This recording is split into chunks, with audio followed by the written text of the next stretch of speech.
வருகை புரிந்திருக்கும் அனைவருக்கும் வணக்கம்.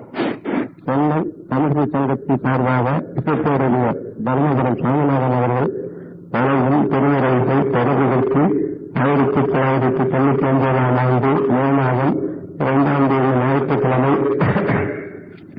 சங்க தலைவர் மாண்புமிகு நீதிபதி டாக்டர் வீரா தேவகிருஷ்ணன் அவர்களின் தலைமையில் வகுப்பின் செயலர் டாக்டர் ஏஜி முத்தையா அவர்களால் தொடங்கப்பட்டு தொடர்ந்து 2ஆம் ஞாயிற்றுக்கிழமை மணி 10 முதல் 12 வரை நடைபெற்று வருகிறது.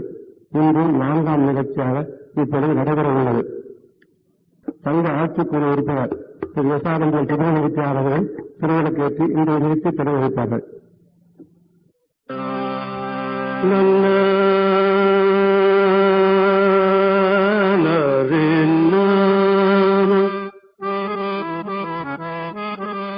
நம பார்வதி பதேர மகாதேவ.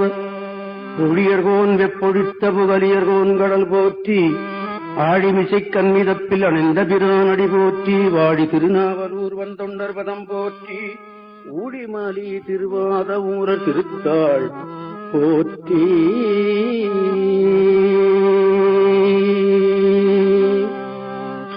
மங்கையர்க்கரசி வளவர் போன்பாவை, மங்கையர்க்கரசி வளவர் போன்பாவை, மங்கையர்க்கரசி வளவர் போன்பாவை, மங்கையர்க்கரசி வளவர் போன்பாவை,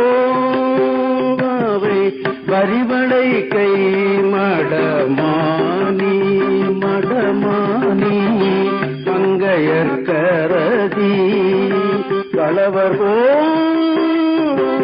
வரிவளை கை மடமானி மடமானி, மங்கையர்க்கரசி வளவர்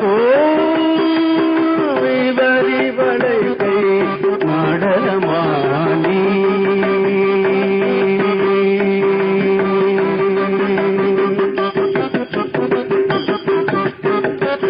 பங்கையச் செல்வி பங்கையச் செல்வி பாண்டி மாதேவி, பங்கையச் செல்வி பாண்டி மாதேவி, பணி செய்து நாள்தோறும் பருவ. பங்கையச் செல்வி பாண்டி மாதேவி, பணி செய்து நாள்தோறும் பருவ. பொங்கடன் உருவன் பூதநாயகன், பொங்கடல் உருவன் பூதநாயகன், வேதமும் பொருள்கள் அருளி. பொங்கடல் உருவன் பூதநாயகன், வேதமும் பொருள்கள் அருளி. அங்கையர்கண்ணி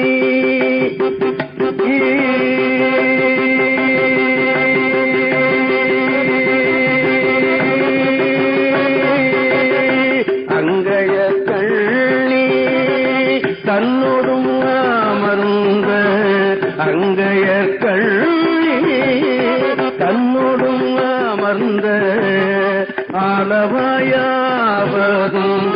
இதுவே. அங்கையர்கண்ணி தன்னோடும் அமர்ந்த, ஆலவாய் ஆவதும் இதுவே. ஆலவாயாவதும் இதுவே. ஆலவாய் ஆவதும் இதுவே. ஆலவாயாவதும் இதுவே.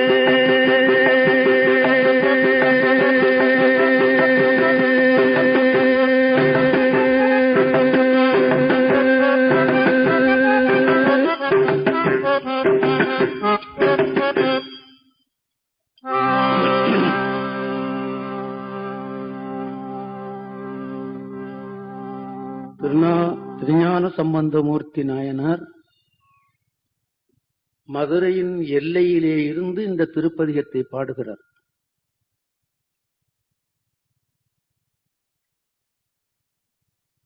ஏழாவது நூற்றாண்டிலே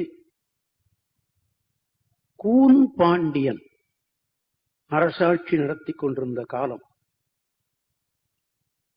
அவனுக்கு கூன் பாண்டியன் என்றுதான் பெயர் தெரிகிறதே தவிர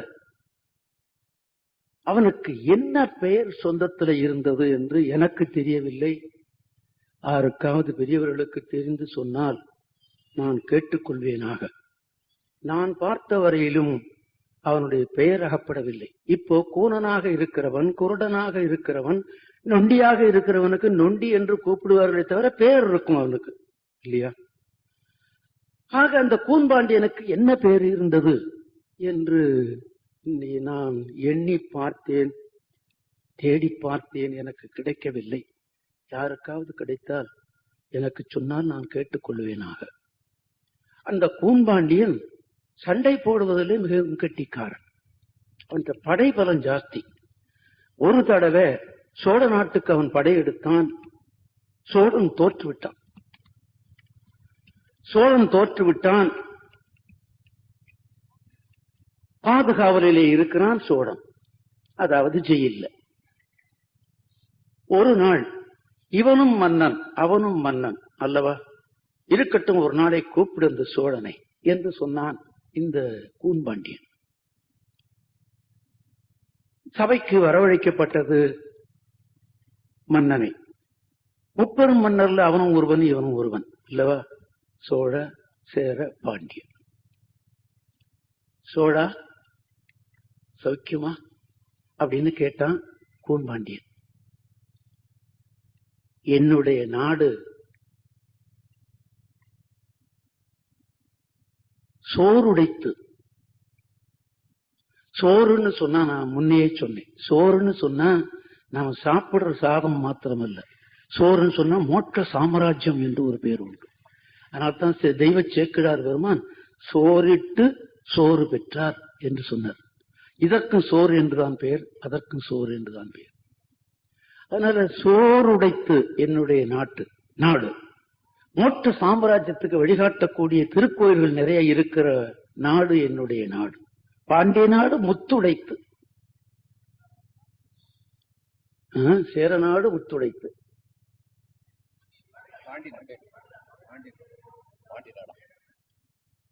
ஆனதுனாலே எனக்கு குறைவொன்றும் இல்லை என்று சொன்னான். பரவாயில்லை, உன்னிடம் ஒரு பொருள் இருக்கிறது, அது ஒப்பற்ற பொருள், யாருக்கும் கிடைக்காத பொருள், அது தெய்வீகமான பொருள், அது உன்னிடம் இருக்கிறது. அதனை நீ எனக்கு கொடுத்தால் உன்னை விடுதலை செய்து விடுகிறேன் என்று பாண்டியன் கேட்டான். சோழன் யோசனை பண்ணினான், என்ன பொருளை கேட்பான் அப்படின்னு. ஒரு செகண்ட் அப்படி யோசனை பண்ணி பார்த்துவிட்டு, பரவாயில்லை, நீ எது கேட்டாலும் நான் கொடுத்து விடுகிறேன், என்ன வேணும் கேள் என்று சொன்னான். உன்னிடம் இருக்கும் ஒப்பற்ற பொருளாகிய உன்னுடைய திருமகளர் மானின் நேர்வழியை எனக்கு திருமணம் செய்து கொடு அப்படின்னு கேட்டான். மங்கையர்க்கரசி என்று அந்த அம்மாளுக்கு திருப்பெயர் இல்லை என்று ஆராய்ச்சியாளர்கள் சொல்லுகிறார்கள். டிஎன்ஆர் என்று ஒரு நல்ல பெரிய புராண ஆராய்ச்சியாளர் தஞ்சாவூர்ல, அவர் சொன்னார், மானின் நேர்வழி என்றுதான் அவளுக்கு பெயர், மங்கையர்க்கரசி என்று அவளுக்கு பெயர் அல்ல. மங்கையர்க்கரசி என்ற பெயர் சூட்டியது திருஞான சம்பந்தர் தான். அதனால்தான் மற்றொரு இடத்துல மானின் நேர்வழி மாதராய் என்று விழித்தார் என்று அவர் சொன்னார். அவர் சொன்னதை வைத்துத்தான் நான் சொல்லுகிறேன். ஆக மங்கையர்க்கரசியார் என்று அவருக்கு திருப்பெயர் இல்லை. அந்த மங்கையர்க்கரசியார் என்ற திருப்பெயரை திருஞான சம்பந்தர் தான் கொடுக்கிறார் என்றும் சொன்னார். அந்த மானின் நேர்வழி இருக்கிறாளே, அவளை எனக்கு திருமணம் செய்து கொடேன் என்று கேட்டான். அதற்கென்ன, நீயும் மகாராஜன் நானும் மகாராஜன், கொடுத்தால் போச்சு, எடுத்துக்கொண்டு. அப்போ வாங்க மாமா பக்கத்துல உட்கார்ந்துக்கிட்டான். அப்போ குற்றவாளியாக இருந்தவன் இப்பொழுது மாமனாராக ஆகிவிட்டான். அந்த மானின் நேர்வழிதான் மங்கையர்க்கரசி. திருஞான சம்பந்தர் பாண்டிய நாட்டுக்கு வருகிறார். பாண்டிய நாடு கோயில் திறந்திருக்கிறதுன்னு சொன்னா 2 பேர் காரணம்.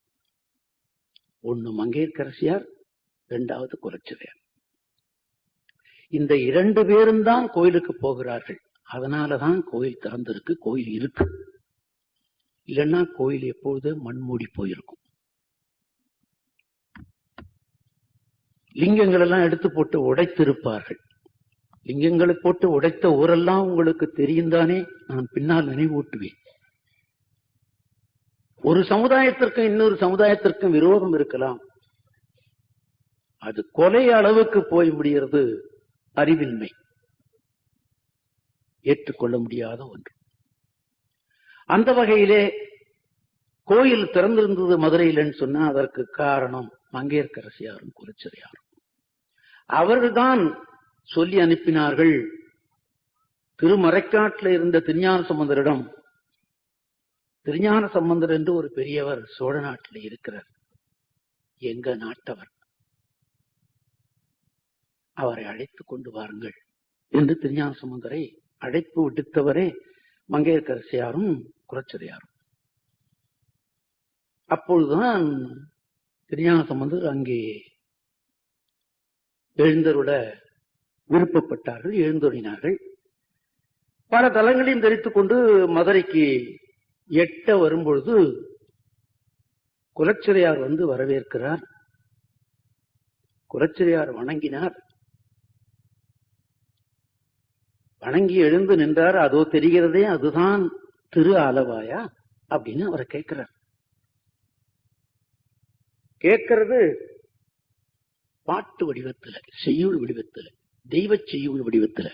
மங்கையர்க்கரசி பலவர் கோன் பாவை. அது பாருங்கோ, அந்த விடியற்கால வேளையில் தான் அவர் அந்த வேலைக்கு வந்திருக்கிறார் என்று பெரிய புராண ஆராய்ச்சிப்படி கிடைக்கிறது. விடியற்கால வேளையில் தான் இந்த பௌளி ராகமும் பாடுவார்கள், அதாவது புறநீர்மை என்ற பண்ணு.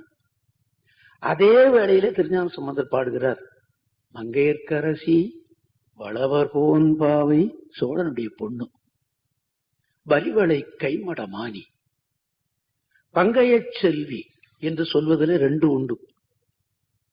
திருமகள் என்றும் சொல்லலாம், மீனாட்சி என்றும் சொல்லலாம். பங்கையச் செல்வி பாண்டிமாதேவி, பணி செய்து நாள்தோறும் பரவ. அந்த அம்மா கோயிலையும் கூட்டியிருப்பார்களோ, மெழுகி இருப்பார்களோ, கோயில் இருக்கிற பாத்திரத்தெல்லாம் விலைக்கு கொடுத்திருப்பார்களோ என்று கூட. பணி என்று சொன்னால் அதுதானே அல்லவா? இந்த பணியையும் அவர்கள் செய்திருக்க கூடும் என்றுதான் நான் எண்ணுகிறேன்.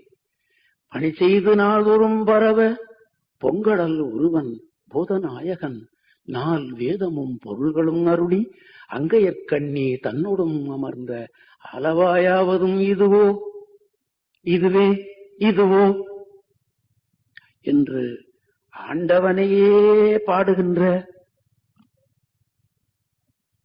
முருகப்பெருமானுக்கும் விநாயகர் பெருமானுக்கும் கூட பாடாத திருஞான சம்பந்தர் மங்கையர்க்கரசியாரை சிறப்பித்து ஒரு பாடல் பாடுகிறார்.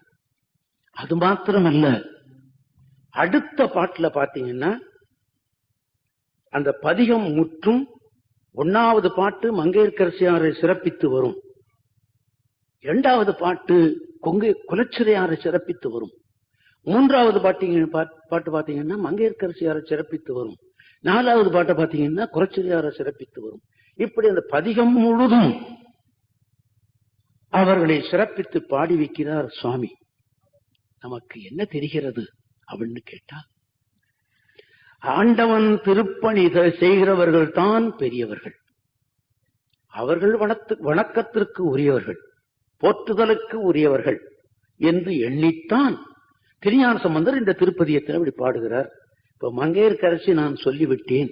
அடுத்தது குலச்சிறையாரை சொன்ன பாடலை நான் நினைவூட்டுகிறேன் உங்களுக்கு. வெற்றவே அடியார்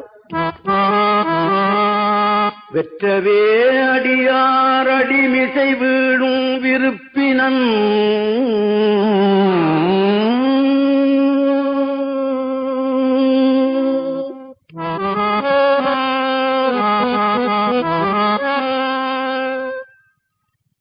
கழுத்துல ருத்ராட்சம், நெற்றியில விபூதி, இது இருந்தால் போரும். அவன் அடியார் என்று நீ கீழே விழுந்து வணங்கி விடு என்பதுதான் பெரிய புராணம் போன்ற நூல்கள் நமக்கு அறிவுறுத்துகிறது. விபூதி இருந்தால் போரும், அவ்வளவுதான். அத சமீபத்தில் இருந்த வாரியார் சாமி அடிக்கடி சொல்லுவார். அடியார் வேடத்திலே ஒருவன் வந்தானா அவன் யார் என்று நீ எதிர்பார்க்காதே, விழுந்து கும்பிட்டு விடு. உன்னால் முடிந்தால் ஏதாவது கொடு, இல்லையா அவனை ஒன்றும் சொல்லாதே. எந்த புற்றில் எந்த பாம்பு இருக்கும் என்று சொல்ல முடியாது என்று வாரியார் சாமியே பயப்படுவார். அவ்வளவு பெரியவர். இங்கே வெறும் எவனோ ஒருத்தன் விபூதி பூசிக்கணும் ருத்ராட்டம் போட்டு வந்தான்னா அவன் காலில் திடீர்னு விழுந்து கும்பிடுவாராம் குலச்சிறை. வெற்றவே அடியார் அடிமிசை வீழும் விருப்பினன். அடுத்தது பின்னால வெள்ளை நீர் அணிய போகிறான் பாண்டியன் என்று ஞான தீட்சையினால ஞான திருஷ்டினால தெரிகிறது திருஞான சம்பந்தருக்கு. வெள்ளை நீர் அணியும் கொற்ற வந்தனுக்கு, அப்ப அவன் வெள்ளை நீர் அணியல, அப்ப அவன் சமணனாகத்தான் இருக்கிறான், பின்னால் அணிய போகிறான் இல்லையா? அதைத்தான் நினைவூட்டுகிறார் இவர் சுவாமி. வெள்ளை நீர் அணியும் கொற்ற வந்தனக்கு மந்திரியாய குலச்சிறை குலாவி நின்று ஏற்கும் ஒற்றை வெள்விடயன் கும்பரார் தலைவன் உலகினில் இயற்கையை ஒழிந்திட்டு அற்றவர்க்கு அற்ற சிவன் உரைகின்ற அளவாயாவதும் இதுவே, அளவாயாவதும் இதுவே.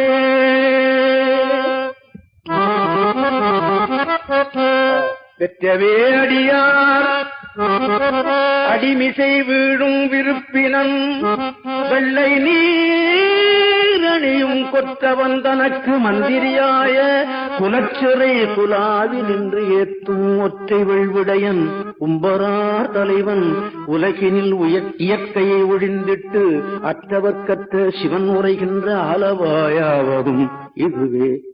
அற்றவர்க்கு அற்ற சிவனுரைகில் ஆலவாயாவதும் இதுவே, இதுவோ இதுவே, இதுவோ இதுவோ. செந்துவர் வாயாள் பாண்டிமா தேவியை சொல்ற இன்னொரு பாட்டு.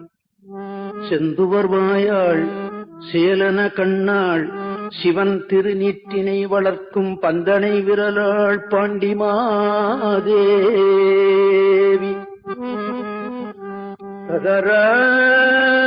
சிவன் திருநீற்றினை வளர்க்கும் பந்தனை விரலாள் பாண்டிமாதேவி பணி செய்யப்பாருடை நிலவும் சந்தமாதளம் பாம்பு நீர் மத்தம் கண்ணருக்கும் மலர்வன்னி அந்திவான் மதிசேர் சடைமுடி அண்ணல் அளவாயாவதும் இதுவே, அளவாயாவதும் இதுவே.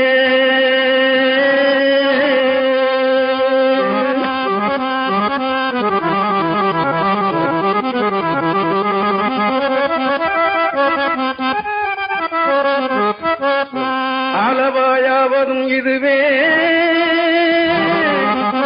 அளவாயாவதும் இதுவே. சிவன் திருநீற்றினை வளர்க்கும் பந்தனை விரலாள். முக்கியமான பகுதி. அந்த நாட்டிலேயே விபூதி பூசுறவனே கிடையாது அப்போ, இல்லையா? ஆமா, இந்த அம்மா தான் திருநீற்றை வளர்த்துக் கொண்டிருந்தார்கள் என்று திருஞான சம்பந்தர். இன்னொரு உட்குறிப்பு, மிகவும் அற்புதமான குறிப்பு ஒன்று சொல்லுகிறார் திருஞான சம்பந்தர். அந்த அம்மா முத்தின் தாழ்வடமும் சந்தன குழம்பும் நீரும் தன் மார்பினில் முயங்க, இந்த ஞான கண் உடையவர் திருஞான சம்பந்தர். பெண்கள் மேலே சட்டை அணிந்திருப்பார்கள், அதிலும் அரசியார். அவர்கள் மார்பில விபூதியை பூசிக்கொண்டார்களாம், சந்தன குழம்போடு. ஏன்? கணவன் விபூதி பூசாதவன், அவனுக்கு எதுக்கு நாம விபூதி பூசிட்டு போனா அவனுடைய மனது கொஞ்சம் வருத்தப்படக்கூடும். அந்த வருத்தம் கூட அவனுக்கு இருக்கக்கூடாதுன்னு நினைக்கிறாள் அந்த அம்மா. ஆனா திருநீரை பூசாமல் இருக்க முடியவில்லை இல்லையா? ஆனதுனால என்ன பண்ற, சந்தனத்தோட விபூதியை கலந்து தன்னுடைய மார்புல பூசிக்கொண்டாலாம் அந்த அம்மா. இந்த குறிப்பு சொல்லுகிறார் திருஞான சம்பந்தர். முத்தின் தாழ்வடமும் சந்தன குழம்பும் நீரும் தன் மார்பிலில் முயங்க பத்தியார்கின்ற பாண்டிமாதேவி என்று. குலச்சிறையாருக்கும் மங்கையரக்கரசியாருக்கும் இப்படி ஒரு பாராட்டு செய்து விட்டாரா, அல்லது போற்றி விட்டாரா, அல்லது ஆசீர்வாதம் செய்கிறாரா, ஏதோ ஒன்று. ஆக ஆண்டவனையே பாட வந்த திருஞான சம்பந்தர் இப்படி ஒரு அற்புதமான திருப்பதிகம் மங்கையர்க்கரசியாரை பற்றியும் குலச்சிறையாரை பற்றியும் பாடியிருக்கிற திருப்பதியும் ஊருக்கு வெளியிலே இருந்து அந்த கோபுரத்தை கண்ட உடனே வணங்கி விட்டு பாடிய திருப்பதிகம் இது. கோபுர தரிசனம் பாப விமோசனம். கோபுர தரிசனம் கோடி புண்ணியம். கைலை குருமணின்னு ஒரு மகா சன்னிதானம். அவர் ஒரு சித்தர். சில தவறுகள் இருக்கலாம், இருக்கக்கூடாது இருக்கலாம். அவர் என்ன பண்ணினார், 4 மாடி 5 மாடி அந்த மடம். அந்த மாடியில ஏறி வெள்ளிக்கிழமை என்ன பண்ணுவார், அந்த 5வது மாடியில ஏறி நின்னார்னா திருக்கடவுர் கோபுரம் தெரியும், அங்கேயே நின்றுடுவார். சில வேளையில என்ன கூட்டிட்டு போவார், டேய் திருக்கடவுர் தரிசனம் பண்ணலாம் வாடா அப்படின்னு. மேலும் அவரு கோபுரத்தை பார்த்து கும்பிட்டு பேசாம நிக்கிறாரு. நானும் பேசாம நின்னுட்டேன். அவருக்கு புத்தி பாருங்க. கொஞ்ச நாள் தெளிஞ்சதுக்கு அப்புறமா, டேய் சுவாமிநாதன் ஒடியார் மேலேனே சொல்லு அப்படின்னார். அற்புதமான திருப்பதிகம் திருக்கடவுர் திருப்பதிகம். ஒடியார் மேலியனே என்று தொடங்கும். இதுக்கு அப்புறமா நான் அந்த பதியத்தை உங்களுக்கு நான் பாடுவேன். அந்த கோபுர தரிசனம் செய்ததுக்கு அப்புறமா இந்த திருப்பதியத்தை பாடியிருக்கிறார் திருஞான சம்பந்தர். அப்படி ஊருக்கு புறத்தாலே இருந்து பாடிய பதிகங்கள் பல உண்டு.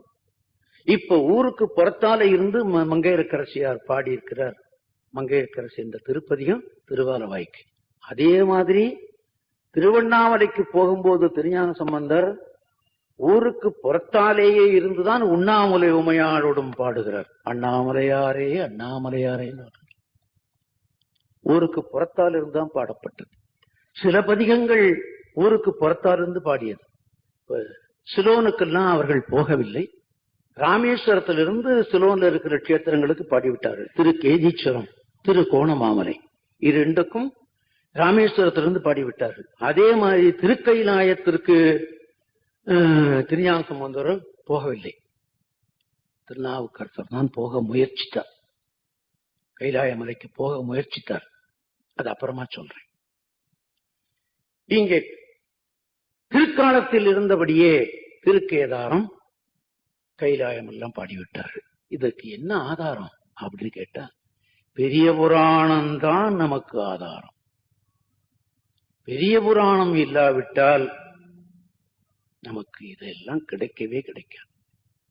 பெரிய புராணத்துக்கு என்ன ஆதாரம் அப்படின்னு கேட்டா, தேவாரம்தான் ஆதாரம். ஆமா, தேவாரத்தை நன்றாக எழுத்து எழுத்து எழுத்தாக படித்து பார்த்துதான் அவர் எழுதியிருக்கிறார் என்று நான் நினைக்கிறேன். இப்போ மங்கையர்க்கரசியில கடைசி திருப்பாட்டு பாடுவோம். பன்னலம் புணரும் பாண்டிமாதேவி குலச்சுரையனும் இவர் பணியும் பன்னலம் புணரும் பாண்டிமாதேவி குலச்சுரையனும் இவர் பணியும். இந்த தமிழை என்னன்னு சொல்றது? திருஞான சம்பந்தர் தேவாரம் முழுதும் கேசட் எடுத்துக்கிட்டு இருக்கோம் நாங்க சைவ மக்களுக்காக. ஆமா, ரொம்ப சிரமப்பட்டு தான் அந்த வேலையை செய்துகிட்டு இருக்கோம் நாங்க. திருவாசகம் முழுதும் பாடியிருக்கிறேன், சுந்தர தேவாரம் முழுதும் பாடியிருக்கிறேன். அந்த பெரிய புராண வரிசைப்படி இந்த நம்பர் 1, 2, 3 திருநாவுக்கரசர் சுந்தரர் இந்த 1வது பதியம் எது, 2வது பதியம் எது, 3வது பதியம் எது நமக்கு எப்படி தெரியும்? பெரிய புராணத்தை பார்த்தாதான் தெரியும். அந்த பெரிய புராண வரிசைப்படி சுந்தர தேவாரம் முழுதும் எடுத்திருக்கிறேன். அது உங்களுக்காக, சைவ சமய தொண்டு. ஆமா, தமிழர்களுக்காக, முக்கியமாக சைவர்களுக்காக. ஆமா, அதெல்லாம் நீங்க கேட்டீங்கன்னா, புஸ்தகத்தை வச்சு கேட்டு பார்த்தீங்கன்னா, நம்ம உடைமை, நம்ம சொத்து. பார்ட்டவுன்ல நமக்கு 2 பங்களா இருந்திருக்குன்னு ஒரு பேப்பர் கிடைச்சு போச்சுன்னா விடுவோமா? விடுவோமா? விட மாட்டோம். அதை விட பெரியது இந்த இது அல்லவா? ஆமா, அப்படி ஒரு சொத்து, நம்மளுடைய சொத்து அது. அதை படிச்சு பார்த்தீங்கன்னா தெரியும் அதுல என்ன வருகிறது என்று. இப்பொழுது திருஞான சம்பந்தர் எடுத்துக்கொண்டு இருக்கிறோம். 384 திருப்பதிகம் அவரது. அதாவது 3800 சொல்ற பாடல். அதை எடுக்கணும்னு நினைச்சு ஒருவர் எடுத்துக்கிட்டு இருக்கிறார், ஒரு பெரியவர். அவர் ருத்ராட்சம் போடுறதில்லை, அவர் விபூதி அணியறதில்லை. அந்த பெரியவர் தான் இதை எடுத்துக்கிட்டு இருக்கிறார். ஆச்சரியம் பார்த்தீங்களா? ஆமா, இந்த பெரியவர் யாருன்னு நான் அப்புறமா சொல்றேன், இப்ப சொல்லக்கூடாது. இப்போ கிட்டத்தட்ட 296 திருப்பதிகம், பதிகமா ஒரு எழுத்து கூட விடாமல் எடுத்துக்கொண்டிருக்கிறோம். ஆமா, இந்த தமிழை நான் அதை எழுதித்தான் பாடுறேன். என்ன தப்பு வரக்கூடாது, பதம் பிரிக்காம இருந்தா இருக்காது இல்லையா? அதனால பதம் பிரிச்சு எழுதித்தான் பாடுகிறேன். அப்படி பாடும்பொழுது ஏற்கனவே திருஞான சம்பந்தர்னா எனக்கு ஈடுபாடு ஜாஸ்தி. 4 வரியிலும் எனக்கு திருஞான சம்பந்தர்கிட்ட எனக்கு ஈடுபாடு மிகுதி. ஏன்? அவர் தான் சமயத்தை காப்பாற்றியவர். அதனால்தான் திருஞான சம்பந்தர் மடத்துல நான் உபதேசம் கேட்டுக்கிட்டேன். எனக்கு இனத்தின்பால் எனக்கு அன்பு இருந்திருக்குமே, ஆனால் நான் வேற எங்கேயாவது கேட்டிருப்பேன் கிடையாது. சமயத்தின்பால் எனக்கு ஈடுபாடு ஆனதால்தான் திருஞான சம்பந்தர் மடம் இதுல இருக்கிறது, மதுரை ஆதீனம்னு பேர். அந்த மடத்துல தான் நான் உபதேசம் கேட்டுக்கிட்டேன். திருஞான சம்பந்தர் பரம்பரை அவர்கள். அப்படி திருஞான சம்பந்தர் தேவாரத்தை ஒண்ணா பார்க்கும்போது பார்த்தால், கடவுளே கடவுளே, இந்த சின்ன வயசுல இப்படி ஒரு ஒர்க்கா முடியுமா? திருநாவுக்கரசர் கூட முடியாது. அப்படி ஒர்க் பண்ணிருக்கிறார் இந்த திருஞான சம்பந்தர் இந்த சமயத்துக்காக. ரொம்ப நல்ல ஒர்க். என்ன கருத்துக்கள்! அப்படி இவர் பாருங்க, இந்த திருப்பதிகத்துல 1வது பாட்டு மங்கையர்க்கரசியா இருக்கு, 2வது பாட்டு குறைச்சியா இருக்கு, 3 மங்கையர்க்கரசியார், 4 குறைச்சரை, 5 மங்கையர்க்கரசியார், 6 குறைச்சரை. இப்படி பாடிட்டு வர்றார். இந்த பதியம் பூரா எனக்கு பாடம் தான், மறந்து விட்டேன். நான் இன்னைக்கு அந்த பதியம் பாடணுங்கிற நோக்கத்துல நான் வரல. இங்க மேடையில வந்த உடனே என்ன எனக்கு கருத்து என்னுடைய குருநாதன் உணர்த்துகிறானோ அதை பாடி விடுவேன். அதனால நான் இப்ப பாடுறேன். அது இன்னொரு சந்தர்ப்பம் வரும்போது அந்த பதியம் பூரா உங்களுக்கு நான் பாடி காட்டுவேனாக என்று சொல்லி, இந்த பதிகத்தின் இறுதியில வருகிற 11வது பாட்டுல பாருங்க, ஒருத்தரை மாத்திரம் சொல்லாமல் பன்னலம் புணரும் பாண்டிமாதேவி குலச்சுரை எனும் இவர் பணியும் என்று இந்த 2 பேரையும் சேர்த்து வைக்கிறார். அதுல என்ன தமிழ் அறிவு, என்ன நன்றி கடன்! ரொம்ப அது என்னால வாய் விட்டு சொல்ல முடியல. நீங்களும் எப்பாவது படித்து பார்க்கும்போது கேட்கும்போது உங்களுக்கு தெரியணும். உங்களுக்கு அது நன்மையை உணர்த்தும். பன்னலம் புணரும் பாண்டிமாதேவி குலச்சுரை எனும் இவர் பணியும் அன்னலம் பெருதேராலவாயிதன் திருவடியாங்கவை போற்றி கண்ணலம் புணரும் பாண்டிமாதேவி குலச்சுரை இவர் பணியும் அன்னலம் பெருதீராலவாயுதம் திருவடியாங்கவை போற்றி கண்ணலம் பெரிய காழியுள் ஞான சம்பந்தம் செந்தமிழ் இவை கொண்டு கண்ணலம் பெரிய காழியுள் ஞான சம்பந்தம் செந்தமிழ் இவை கொண்டு சம்பந்தம் செந்தமிழ் இவை கொண்டு நலம் பாட நலம் பாட வல்லவர் இமையோர் எட்ட வீட்டிருப்பவர் இனிதே இனிதே இந்நலம் பாட வல்லவர் இமையோர் எட்ட வீட்டிருப்பவர் இனிதே இனிதே இனிதே இனிதே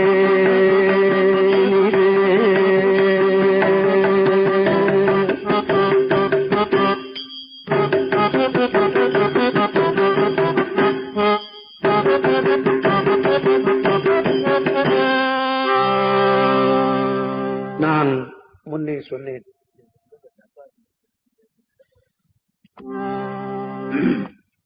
இந்த கைலை குருமணி மாடியிலிருந்து இந்த பொடியார் மேனியனை பாடச் சொன்னார். திருக்கடவூர் என்று அதற்கு பெயர். கடவுர் என்றால் அமிர்த கடத்தை குடத்தை அந்த ஊர்ல கொண்டு வைத்தார்கள் தேவர்கள். அதனால அதுக்கு கடவுர் என்று பேர்.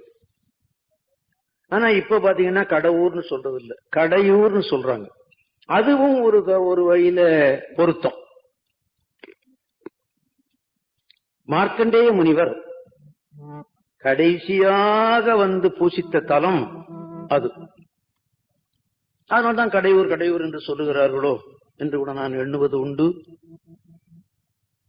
அந்த பெருமானை வழிபட்டால் யமபயம் இருக்காது அப்படின்னு இப்ப ரொம்ப பேர் யமபயத்தினால 60 வயசானதுக்கு அப்புறமா அந்த ஊருக்கு போய் சாந்தி செய்து கொடுக்கிறார்கள். அது இப்பவும் செய்துக்கலாம், அப்பவும் செய்துக்கலாம், அதுக்கு முன்னாடியும் செய்துக்கலாம். சாந்தி செய்து கொண்டு இப்பவும் நினைச்சு கும்பிடலாம், தவறு ஒன்றும் இல்லை. அந்த ஊருக்கு அற்புதமான திருப்பதிகம் சுந்தரர் பாடியது ஒன்று இருக்கிறது. அதைத்தான் அவர் பாட சொன்னார். பொடியார் மேனியனே, பொடி என்பது இங்கே விபூதி, திருநூறு பொடி, மாப்பொடி, மஞ்சள் பொடி, அரப்பு பொடி. இந்த பொடியாக துகளாக்கப்பட்டதுக்கு பொடின்னு பேர். இன்னைக்கு பொடின்னு சொன்னாக்கா வேற எதையோ ஒண்ணுதான், மூக்குப்பொடி ஒன்னதான் நினைக்கிறாங்க இல்லையா? பொடி இங்க பொடியார் மேனியனே என்பது இங்கே திருநூறு. பொடியார் மேனியனே இந்த திருப்பதியத்துல பாத்தீங்கன்னா எனக்கு ஆர் துணை, எனக்கு ஆர் துணை என்று 10 தடவை வருகிறது. அந்த குறிக்கோள்ல தவறுவதே இல்லை. அந்த பதிக ஒழுங்கு பார்த்தீங்கன்னா கரெக்டா அந்த 10 தடவை எனக்கு ஆறுதுணை, எனக்கு ஆறுதுணை, எனக்கு ஆறுதுணை, எனக்கு ஆறுதுணை இல்லையா? கடவுள்தான் துணை. நாம துணை என்று நினைப்பதெல்லாம் துணை என்று நான் தொழப்பட்ட ஒன் சுடரே என்பர். நாம எதையோ துணை என்று சொல்லி ஏமாந்து போகிறோம். அவர் சொல்லுகிறார், நீதான் துணை. அந்த திருப்பதியத்தை சொல்லி பார்ப்போம். அந்த திருப்பதி தான் அவர் சொல்ல சொன்னார்.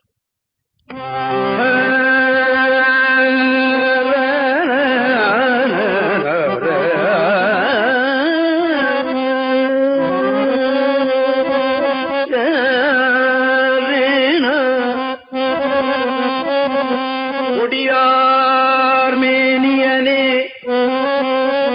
புரிநூல் ஒரு பார்ப்பொருந்த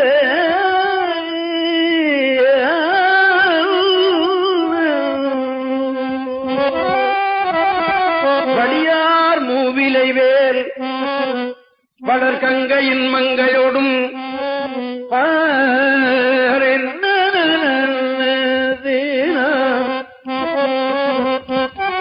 வடியார் மூவிலை வேல் வளர்கங்கையின் மங்கையோடும் கொடும் கடியார் கொன்றையனே கடவுர் தனுள் வீரட்டத்தியம் அடிகள் என்னமுதே எனக்கு ஆர் துணை நீ அல்லதே.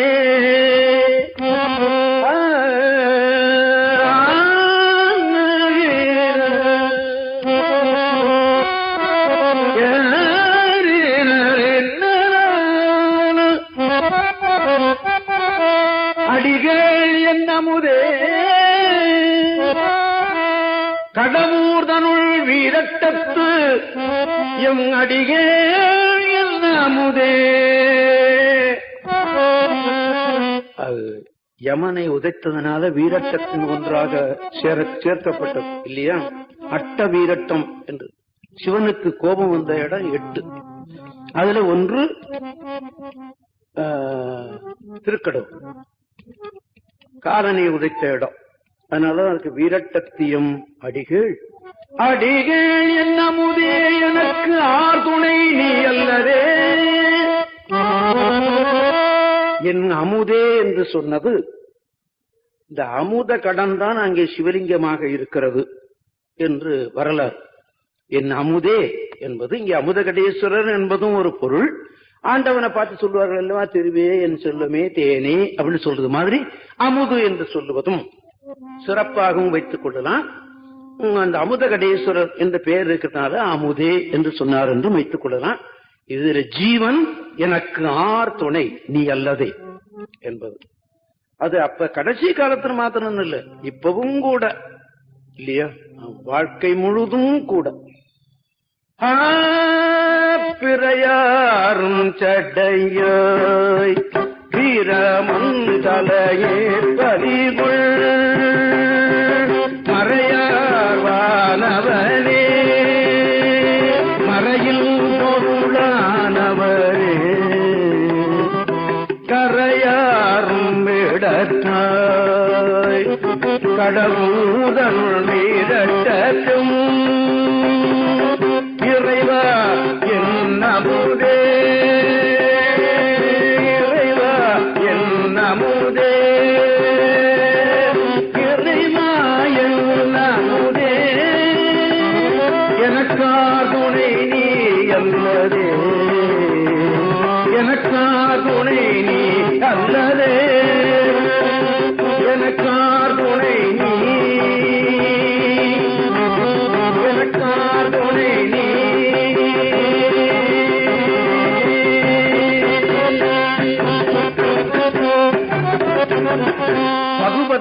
பகாபதத்தை பகுபதமாக ஆக்கினால் ஒரு பொருள் கிடைக்கும்.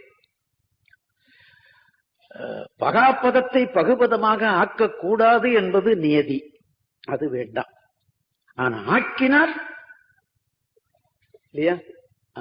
இங்கே எனக்கு ஆர் துணை நீ என்று நிறுத்திவிட்டமே, ஆனால் நீதான் துணை என்று பொருள்பட்டுவிடும் இல்லையா? நான் அப்படித்தான் நிறுத்தி விடுவேன். அதை தவறு என்று சொல்லுகிறவர்களும் உண்டு, ரைட் என்று ஏற்றுக்கொள்ளுகிறவர்களும் உண்டு. ஆனால் என்னுடைய கருத்தில் தோன்றியதை நான் சொல்ல தவறுவதே இல்லை. தவறுன்னு எடுத்துக்கணும் எழுதுவான், சரின்னு எடுத்துக்கணும் எழுதுவான் நமக்கு. ஆக இறைவா என் அமுதே எனக்கு ஆர் துணை எனக்கு எனக்கு துணை நீ அல்லதே.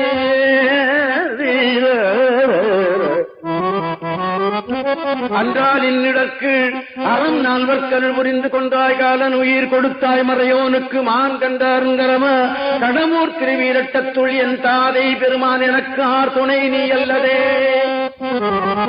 அடிகேள் என் அமுதே எனக்கு ஆர் துணை நீ அல்லதே. இறைவா என் அமுதே எனக்கு ஆர் துணை நீ அல்லதே. ஆரா என் அமுதே எனக்கு ஆர் துணை நீ அல்லதே. இந்த கடைசி வரி மாத்திரம் சொல்லி பார்த்தோம்னா கடவுளே கடவுள், அப்படி ஒரு இன்பமயம் வரும். அதுல என் தாதை பெருமான் எனக்கு ஆர் துணை நீ அல்லதே. ஓராருங்கரியின் உரி போர்த்து பொன்மேனியின் மேல் வாராரும் உரையாள் ஒரு பாகம் மகந்தவனே தாராரும் இடக்காய் கடவுர் தொழில் வீரட்டானத்தியம் ஆரா என் அமுதே எனக்கு ஆர் துணை நீ அல்லதே.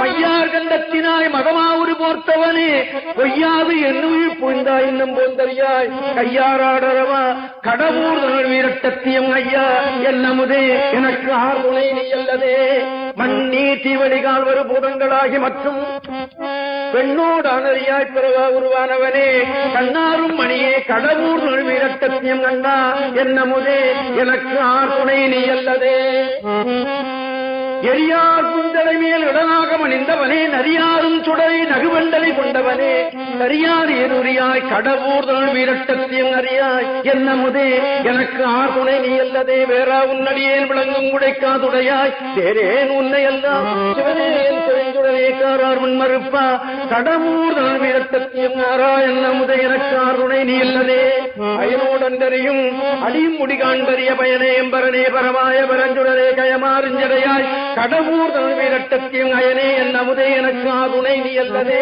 காராரும் புடுசூழ் கடவுர் திருவீரட்டச்சொல் ஏறாரும் முறையே துணையாயுடன் நாவலர்கோன் ஆரூரன் அடியான் அடித்தொண்டன் உரைத்த தமிழ் பாரோர் ஏற்றவல்லார் பரலோகத்திருப்பாரே.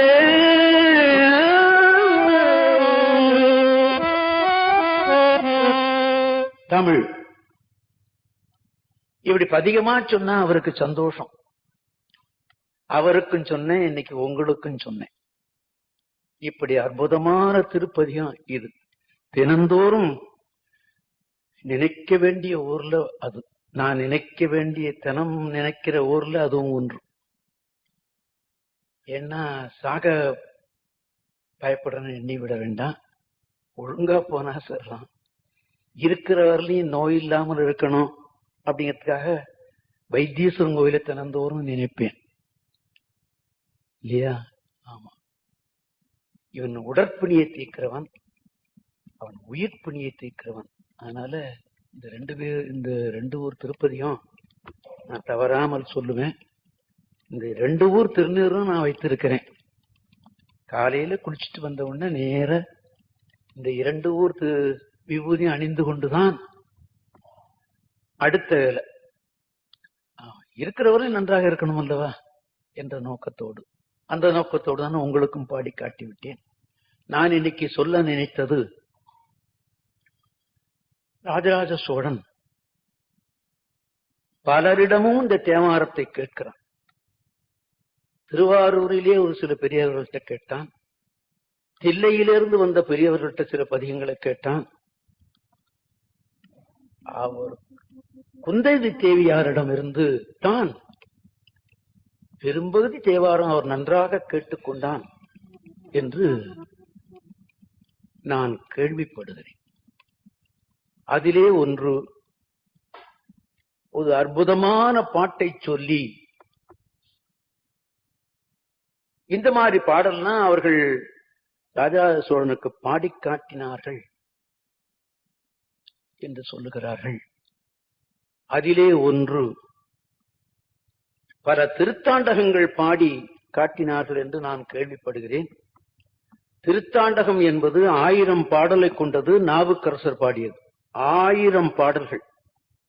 1ஆ 2ஆ 1000 பாடல்கள் திருத்தாண்டகம் என்பது. அற்புதமான பகுதி அது. இன்னைக்கு நினைச்சு பார்ப்போமா? திருத்தாண்டகத்தில் ஒரு 10 திருத்தாண்டகம் நாம எண்ணி பார்ப்போம். நான் உங்களுக்கு ஆதியிலேயே நினைவூட்டி இருக்கிறேன். தேவாரம் என்பது, அதிலையும் திருநாவுக்கரசர் அறவுரையாக வந்ததுதான் அவருடைய பதிகம் முழுதும். சைவ சமய சட்டம் அவர் சொல்லுகிறார் என்றுதான் நான் உங்களுக்கு அடிக்கடி நான் நினைவூட்டினேன். இன்று ஒரு சில பாடல்கள் அவருடைய திருத்தாண்டகத்தை நாம் எண்ணி பார்ப்போம்.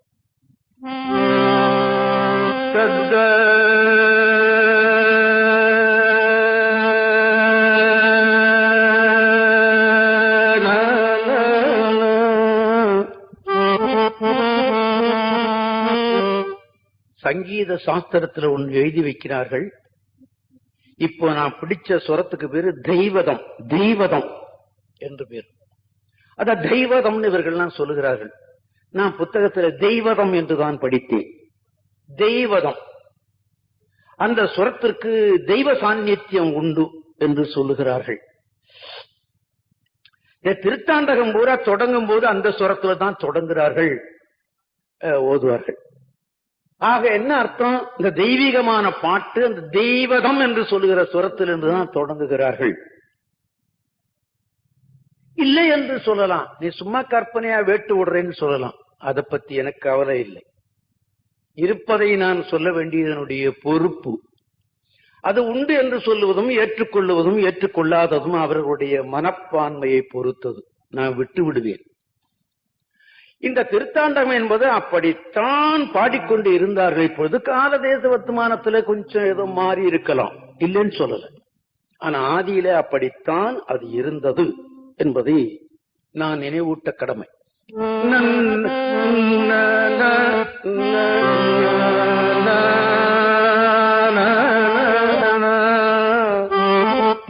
அப்பன் நீ அம்மை நீ ஐயனும் நீ, ஐயன் என்பது குருநாதன். அப்பன் நீ அம்மை நீ ஐயனும் நீ,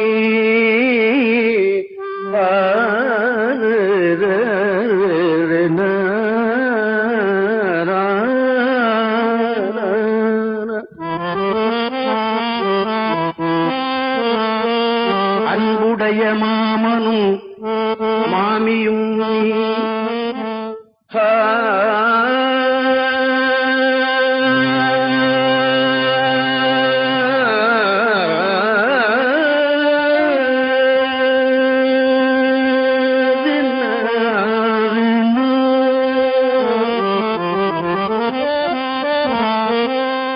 அன்புடைய மாமனும் மாமியும்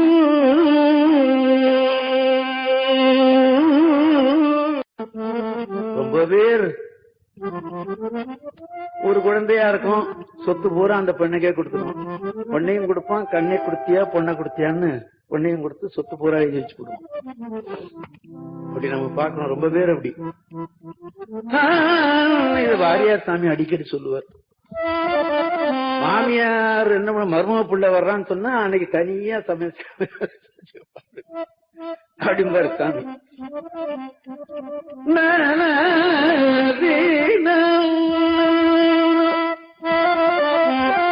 அன்புடைய மாமனும் மாமியும் நீ,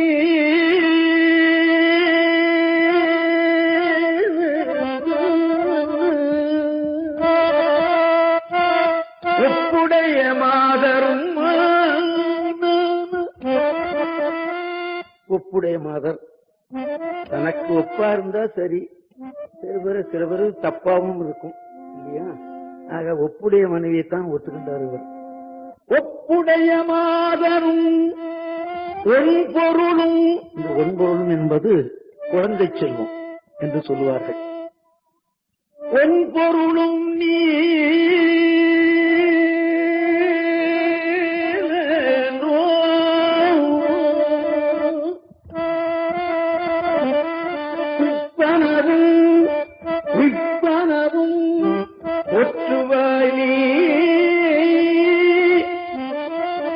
தகுந்தன செய்யத்தகாதன, ஏற்றுக்கொள்வன ஏற்றுக்கொள்ளாதது, அதெல்லாம் எல்லாம் நீதான் என்று சொல்லி முடிப்பது.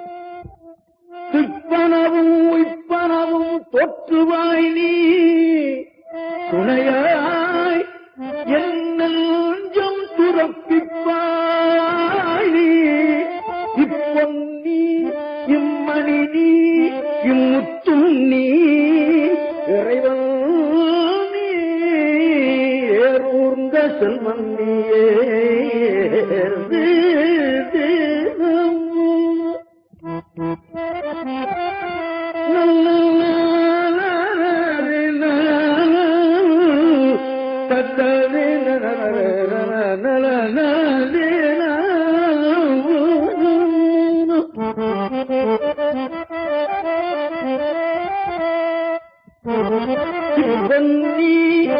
இம்மணி நீ இம்முத்தும் நீ, இறைவன் நீ ஏறூர்ந்த செல்வன் நீயே.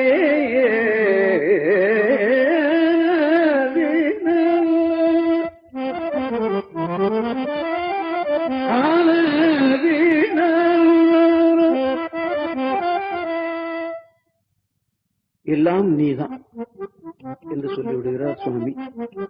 அடுத்து ஆட்டு வித்தால் ஆரொருவர் ஆடாதே, ஆட்டு வித்தால் ஆரொருவர் ஆடாதே, அடக்கு வித்தால் ஆரொருவர் அடங்காதாரே, ஆட்டு வித்தால் ஆரொருவர் ஆடாதே, அடக்கு வித்தால் ஆரொருவர் அடங்காதாரே, ஒட்டு வித்தால் ஆரொருவர்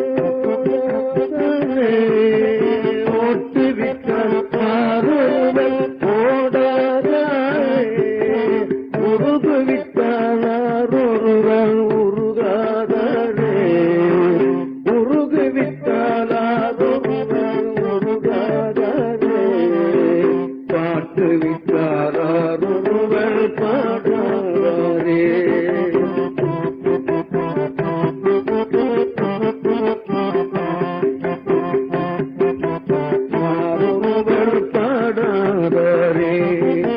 பணிவித்தால் ஆரொருவர் பணியாரே, பணிவித்தால் ஆரொருவர் பணியாரே, காட்டு வித்தால் ஆரொருவர் காணாதாரே, காட்டு வித்தால் ஆரொருவர் காணாதாரே, காண்பாரார் கண்ணுடனாய் காட்டாக்கானே, காண்பாரார் கண்ணுதலாய் காட்டாக்கானே, பாட்டு வித்தாரார் கண்ணுதல் என்பது சிவனுக்கு பேர்.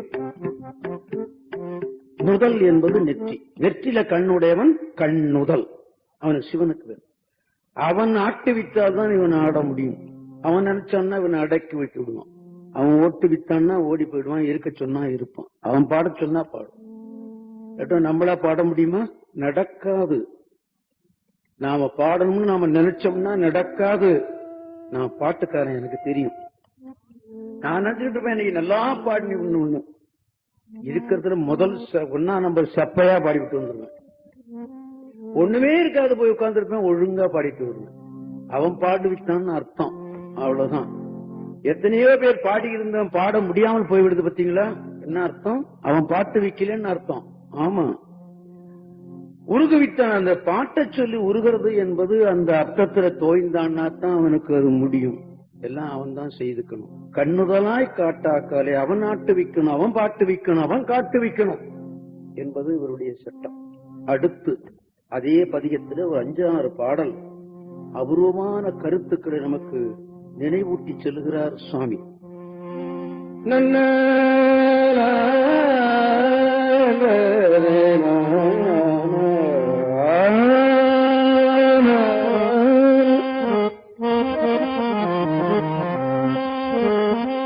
திருக்கோயில் இல்லாத திரையில் ஊரும், இவரே சொல்லிவிட்டார். திருக்கோயில் இல்லையா, அது திரு இல்லாத ஊர். திரு என்பதற்கு செல்வம், அழகு, நன்மை, எத்தனையோ பொருள் சொல்றாங்க இல்லையா? அதனால்தான் முன்ன எல்லாம் உயர் திரு திரு அப்படின்னு போட்டு எழுதுவாங்க. எல்லாம் அப்படி போடுறது கூட கிடையாது இல்லையா? வெறி சொல்லிவிட்டார். திருக்கோயில் இல்லாத திரையில் ஊரும், திருவண்ணீர் அணியாத திரையில் ஊரும்,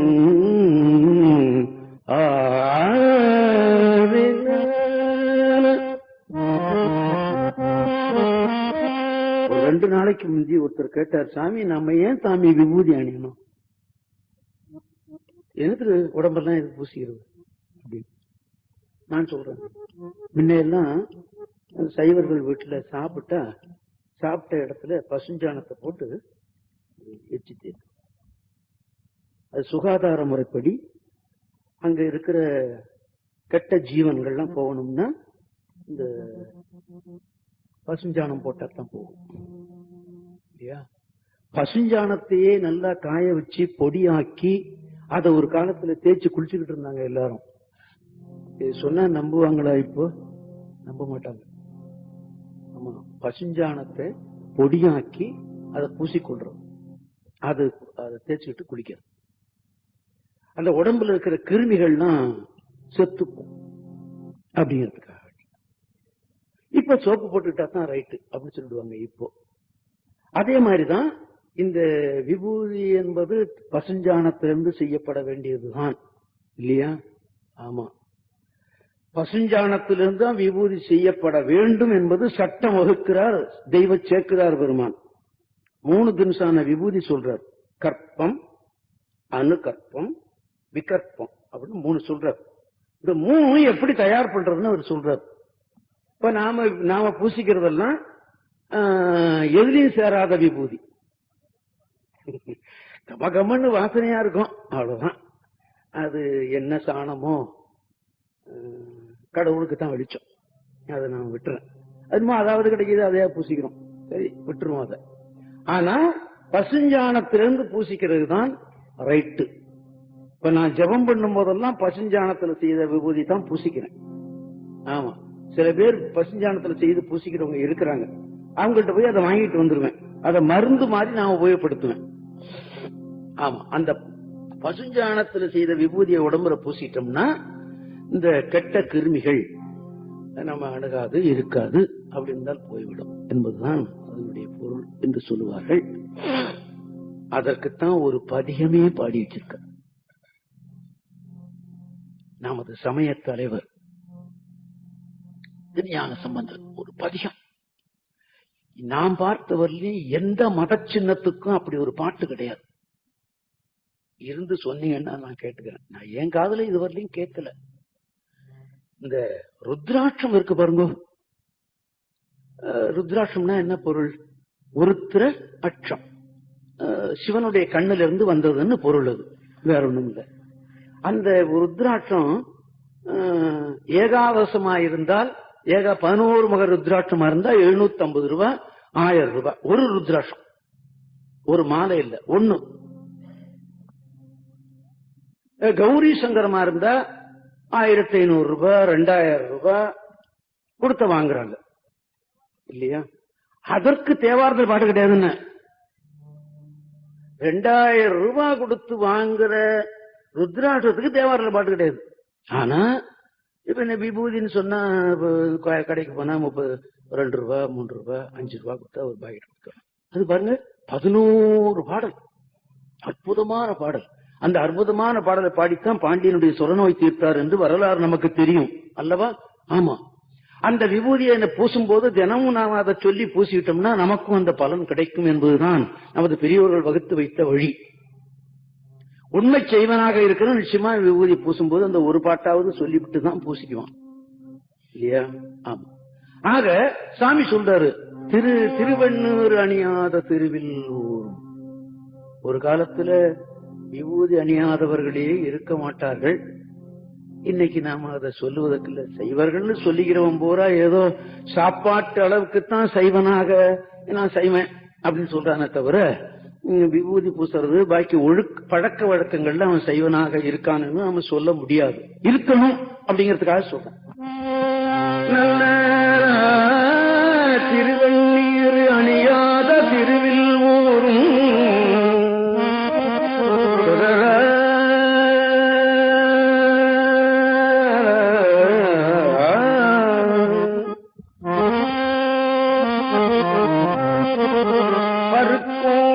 பத்திமையார் பாட ஊரும்.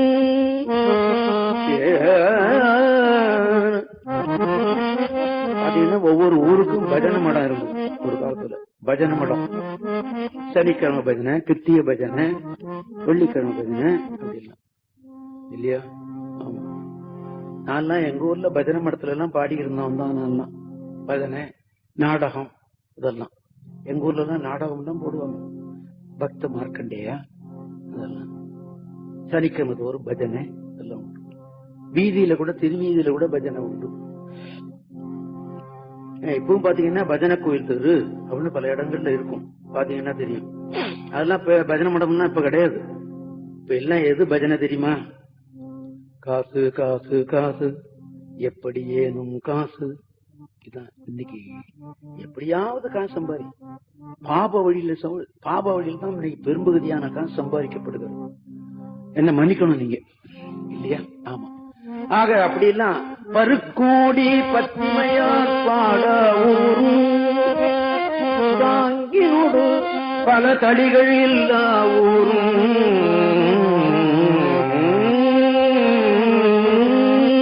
தடி என்று சொன்னால் கோயிலுக்கும் உண்டு இல்லையா? தடி என்று சொன்னால் கோயிலுக்கும் உண்டு.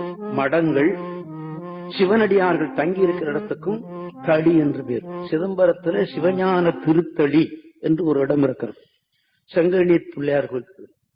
தடி என்று சொன்னால் திருத்தடி என்பது திருப்பத்தூர்ல இருக்கிற கோயிலுக்கு பேர் திருத்தடியான் கான் என்று வரும். கோயிலுக்கும் வரும். ஆக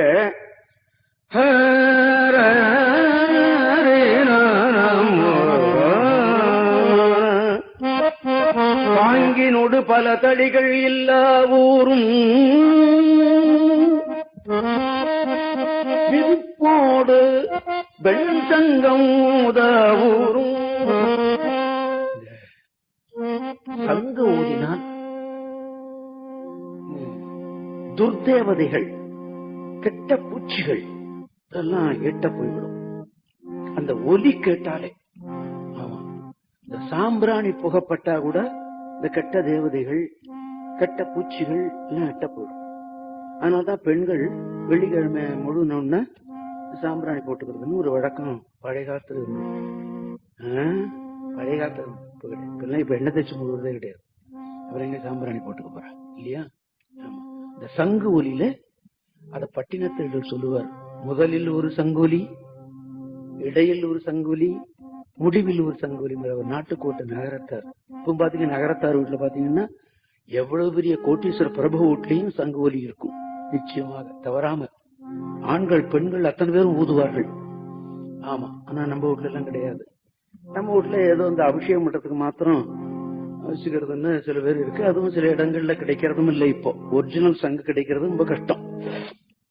ஆக அந்த சங்கு ஒலி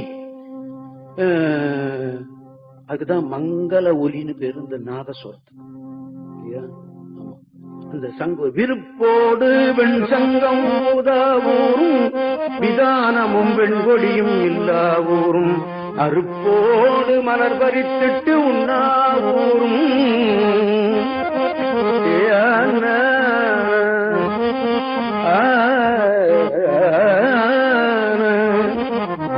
இந்த ஊரெல்லாம் என்ன ஊர்னு பேர் தெரியுமா? இதெல்லாம் என்ன பேர் தெரியுமா? வரிசையா சொல்லிவிட்டு கடைசியா அதுக்கு ஒரு பட்டம் சூட்டி வச்சார் சுவாமி. இதெல்லாம் ஊரல்லடா, அடவி காடு. அடவி காடுன்னா என்னன்னு கேட்டீங்கன்னா உபயோகமற்ற மரங்கள் இருக்கிற காடம். முள்ளு செடி ஒன்னுத்துக்கும் பிரயோஜனம் இல்ல. அந்த முள்ளு செடி மாதிரி இருக்கிற செடிகள் இருக்கிற காடுதான் அடவி காடம். உபயோகம் இல்லாத மரங்கள் இருக்கிறதுன்னு சொன்னாங்க. உபயோகம் இல்லாத மரம் எதுன்னு எண்ணி பார்த்தேன், எனக்கு ஒண்ணும் தெரியல. இந்த ஒதி மரம் ஒண்ணுத்துக்கு உபயோகம் சொல்லுவாங்க. இந்த கண்ணி இதெல்லாம் என்னமோ ஒண்ணும். ஆக அது காடு போட, அது நாடே அல்ல என்று ஒரு லிஸ்ட் கொடுத்துடுறாரு சாமி நம்மகிட்ட. அதை மறுபடியும் ஒருத்தர் சொல்லி பார்ப்போம். திருக்கோயில் இல்லாத திருவிலூரும் திருவண்ணீர் அணியாத தெருவிலூரும் பருக்கோடி பத்திமையார் பாடாவூரும் பாங்கினோடு பலதளிகள் இல்லா ஊரும்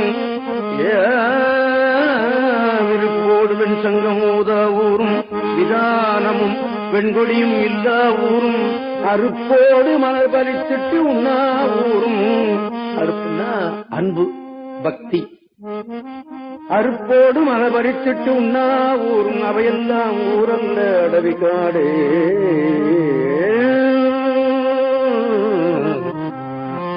ஆக பாடணும். எப்படியாவது சுவாமிக்கு திருமூலர் திருமந்திரத்தில் வருகிறது பாட்டவி காட்டுதுமே. அன்னைக்கு ஒரு பாட்டு உங்களுக்கு நான் நினைவூட்டினேன். திருக்கோயிலுக்கு போனா நாம பாடணும். சின்ன சின்ன தேவாரமா சொல்லணும் இல்லையா? அப்படி இல்லைன்னா நமச்சிவாய மந்திரமாவது நாம சொல்லணும். ஏதாவது ஒண்ணு இந்த பாட்டோடு சொன்னா, பாட்டுனா இதுக்காக மெனக்கட்டு 10 வருஷம் 15 வருஷம் படிக்க வேண்டிய, இப்ப நான்லாம் 10 வருஷம் 15 வருஷம் படிச்சு விட்டு வந்தேன் பாடுறதுக்காக வேண்டி. அப்படி படிக்க வேண்டியதில்லை. எழுத்த நீட்டி சொன்னால் இசை தானே வரும். அவ்வளவுதான். எழுத்த நீட்டுனா முருகா இது எழுத்து, முருகா. இந்த காவை நீட்டினா, காவுக்கு எத்தனை மாத்திரை? 2 மாத்திரை தான். நெடில் இல்லையா, 2 மாத்திரை. அந்த 2 மாத்திரைய 4 மாத்திரையா 8 மாத்திரையா நீட்டி விட்டா இசை. அவ்வளவுதான். முருகா முருகா முருகா. இது என்ன ராகம்? ஒண்ணுது, 2 சுரம் பேசுதான். மாமா ப மாமா ப மாமா ப தான் சொல்லு. இது ஒரு ராகமா? 5 சுரத்துக்கு குறைஞ்சது. இப்ப 4 சுரத்துலயும் ராகம் வந்துடுது. இப்போ 5 சுரத்துக்கு குறைஞ்சு இல்லாம ஒரு ராகம் வந்து சேர முடியாது இல்லையா? இது 2 தான் வருது. என்ன ராகம்னு சொல்ல முடியும்? சொல்லவே முடியாது. ராகமே அல்ல, 2 சுரம் பேசுது, அவ்வளவுதான். அதே போல நாம நீட்டி சொல்லணும். முருகா பரமசிவம் சம்பு சங்கரா. இதை வந்து இசையோட சொல்ல தெரிஞ்சு. சம்போ சங்கர மகாதேவ,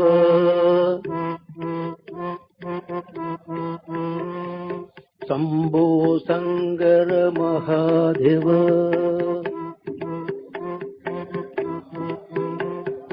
சம்போ சங்கர மகாதேவ, சம்போ சங்கர சம்போ சங்கர மகாதேவ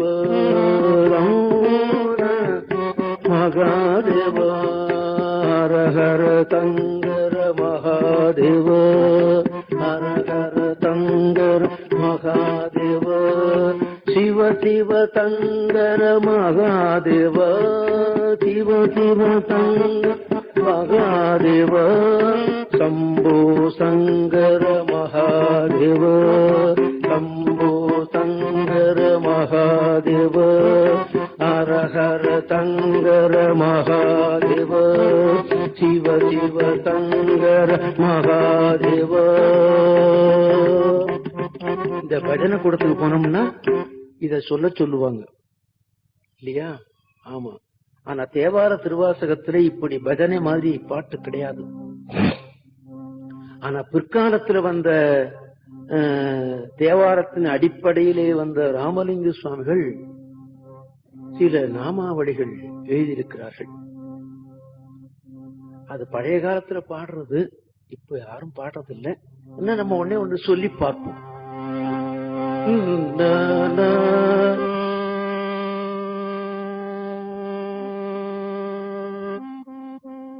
சிதம்பர பாட்டே திருப்பாட்டு,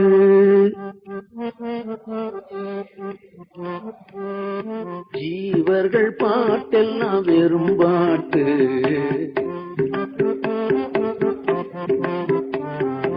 அம்பலத்தரதே அருமருந்தே, அம்பலத்தரதே அருமருந்தே, ஆனந்தத்தேனே அருள் விருந்தே,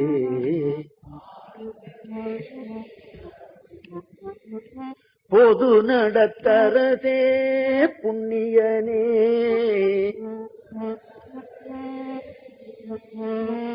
புலவரெல்லாம் புகழ் கண்ணியனே, புலவரெல்லாம் புகழ் கண்ணியனே, அரகர சிவ சிவ மாதேவ, அரகர சிவ சிவ மாதேவ, அருளமுதம் தரவாவ, அருளமுதம் தரவாவ, அம்பலத்தரசே அருமருந்தே,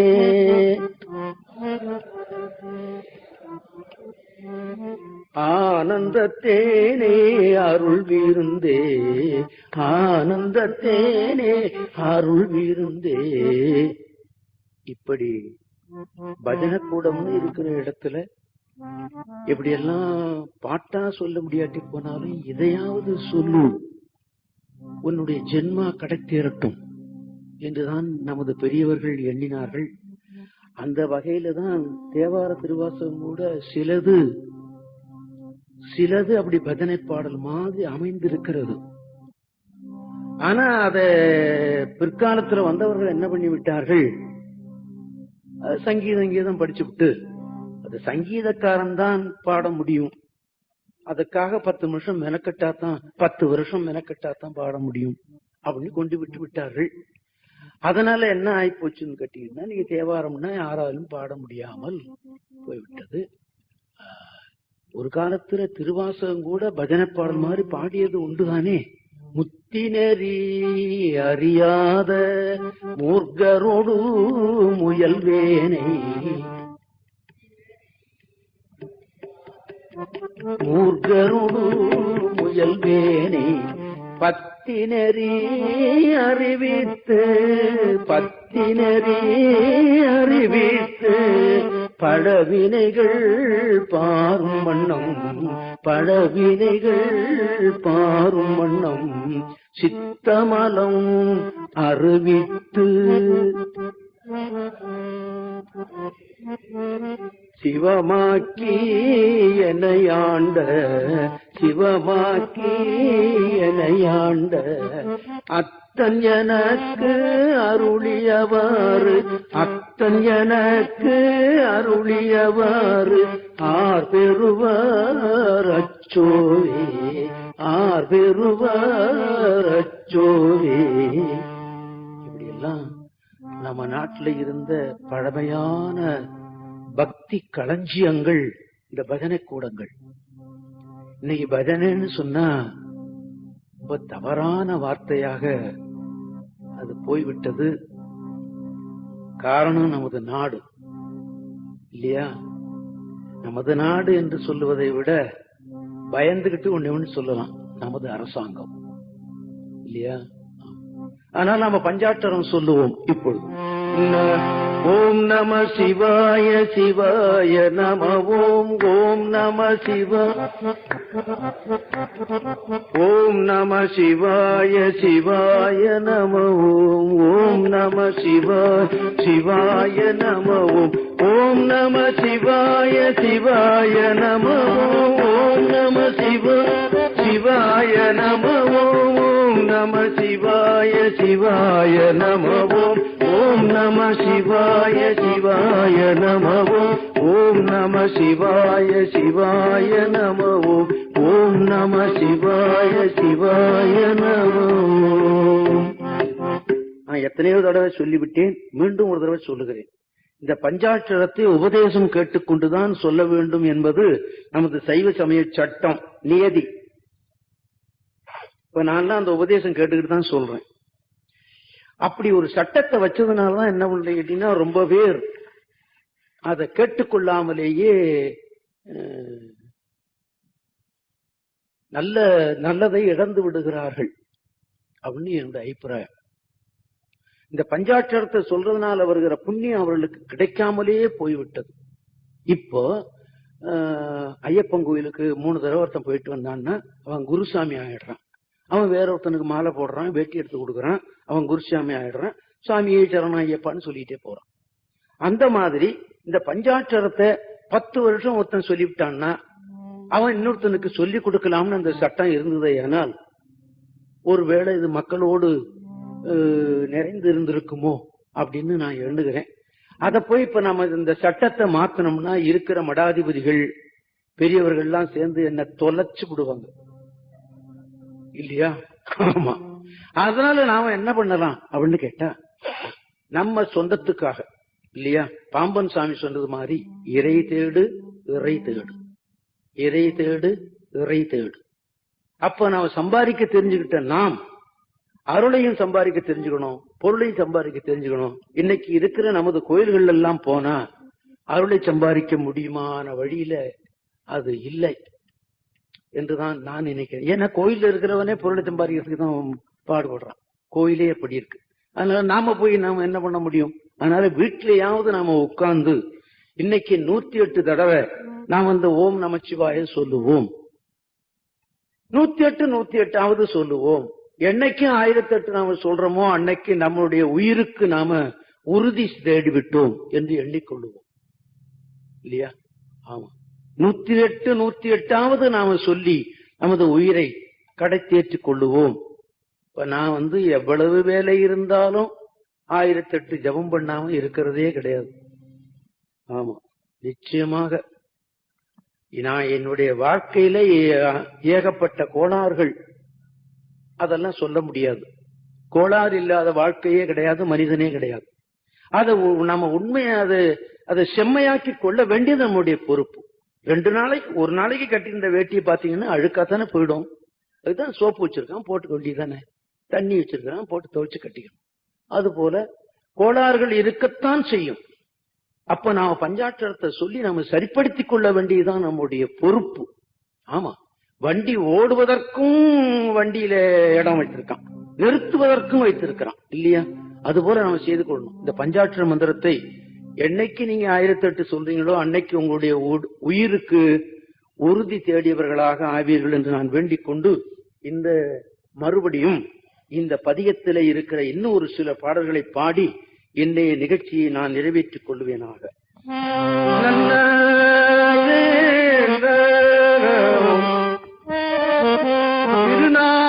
திருநாமம் அஞ்செழுத்தும் செப்பாராயில்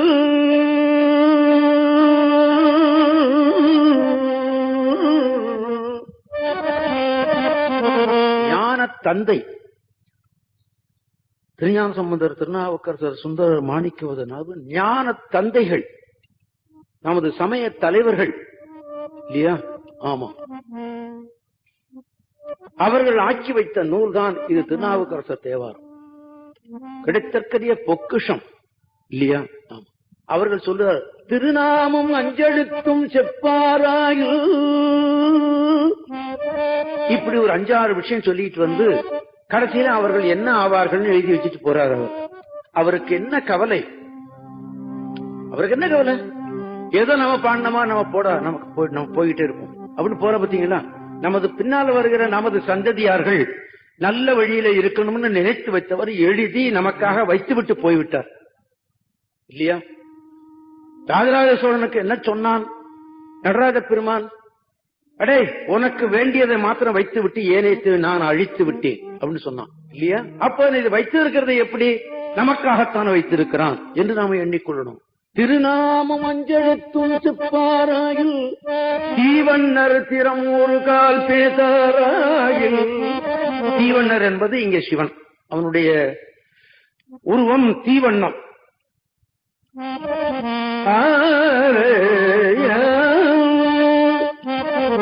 தீவண்ணர் திறம் ஒரு கால் பேசாராயில் ஒரு காலும் திருக்கோயில் சூடாராயில். திருக்கோயிலை வலம் வந்து விடு. ஆமா, அதற்குத்தான் பிரகாரம் எல்லாம் பாத்தீங்கன்னா திறந்தபடியா வச்சிருப்பான். இப்ப எல்லா கோயிலையும் சில பேர் இந்த கோயில் எல்லாம் மூடிவிட்டான். நல்ல பறந்தபடியில நல்ல காற்றோட்டத்துல அவன் சுத்தி வந்தான்னு சொன்னா உடல் நலமாக இருக்கும். பீச் ரோடுக்கு ஓட வேண்டிய கையை எப்படி இப்படி வச்சுக்கிட்டு ஓட வேண்டிய தேவையில்லை. நம்ம கோயிலுக்கு போய் சுத்தினாலே போரும் வரும். கோயிலை சுத்தினா புண்ணியமும் வரும், உடலும் நன்றாக இருக்கும். அந்த காலத்துல பாத்தீங்கன்னா 5 பிரதட்சணம், 7, 9, 11 இப்படி எல்லாம் போனாங்க. இன்னைக்கு 1 கூட போக மாட்டேங்கிறான் இல்லையா?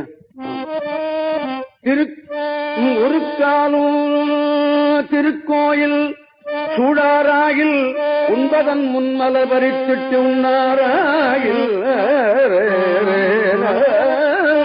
இந்த உண்பதன் முன்மல பறித்துட்டு உண்ணாராயில்னா வண்டு எந்த பூவிலையும் உட்கார்ந்து தேனை குடிக்கும். தேன் இல்லாத பூவே கிடையாது. எல்லா பூவிலையும் தேன் உண்டு. அந்த தேனை குடிக்கிறதுக்காக எறும்பு, வண்டு எல்லாம் உட்காரும். அது அதுல உட்கார்ந்து குடிச்சு விட்டுன்னு சொன்னா அது எச்சலா போயிடும். அந்த மலர், எச்சல் மலர், அது உட்கார்ந்து குடிக்கிறதுக்கு முந்தைய அந்த பூவை எடுத்து விடு. உண்பதன் முன் மலர் பறித்துட்டு உண்ணாராயில்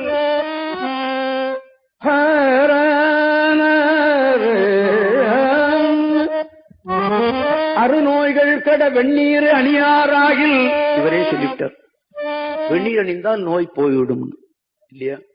அருநோய்கள் கட வெந்நீர் அணியாராயில் அழியற்றார். அழி என்பது அன்பு. அழியற்றார் பிறந்தவாறு ஏதோ என்னில் பெருநோய்கள் மிக நலிய பெயர்த்தும் செத்து பிறப்பதற்கே தொழிலாகி இறக்கின்றாரே.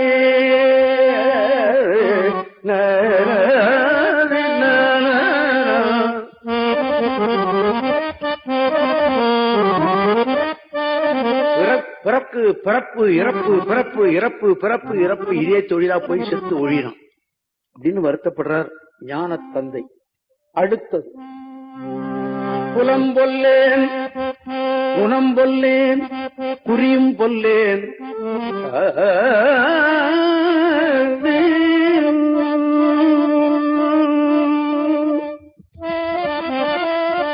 சுந்தரர் ஒரு இடத்துல சொல்லுவார், நான் இழியா குலத்தில் பிறந்தவன்.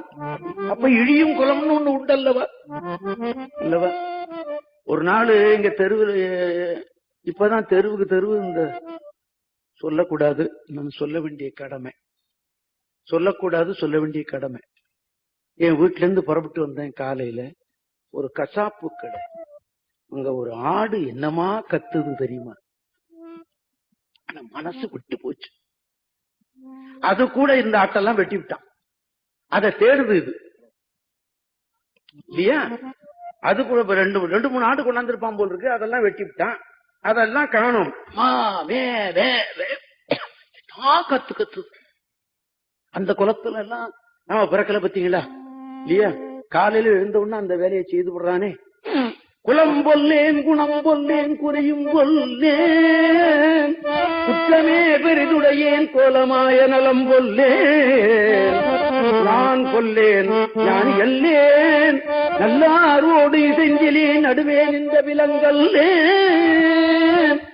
விலங்கல் நாது ஒழிந்தேன் அல்லேன் வெறுப்பனவும் மிகப் பெரிதும் பேதவல்லேன் இளம் பொல்லேன்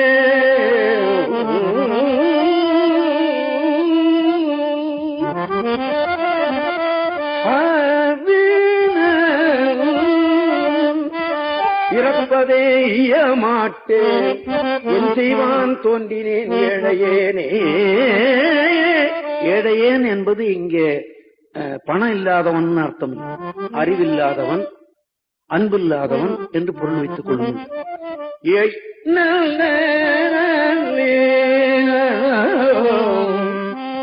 ஏழையேனே குலம் பொல்லேன் குணம் பொல்லேன் குறியும் பொல்லேன் குற்றமே பெரிதுடையேன் கோலமாய நலம் பொல்லேன் நான் பொல்லேன் ஞானி அல்லேன் நல்லாரோடு செஞ்சிலேன் நடுவேன் இந்த விலங்கல்லேன் விலங்கல் நாது ஒழிந்தேன் அல்லேன் வெறுப்பனவும் மிகப் பெரிதும் பேசவல்லேன் இளம் பொல்லேன் இறப்பதைய மாட்டேன் என் செய்வான் தோன்றினேன் ஏழையே. சங்க நிதி பதும நிதி இரண்டும் தந்து தரணியோடு வானாளத் தருவரேனும். குபேரன்ட்ட 2 நிதி இருக்குதான். அது சங்கத்தை போன்ற ஒரு நிதி, பதுமத்தை போன்ற ஒரு நிதி.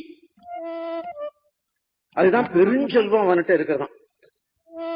அந்த 2 செல்வத்தையும் தந்து இந்த மண்ணுலகம் இந்த வானுலகம் உனக்கு தருகிறேன் என்று சொன்னாலும் கூட போடா இந்த செல்வம் எனக்கு தேவையில்லை என்று சொல்லிவிடுவேன்.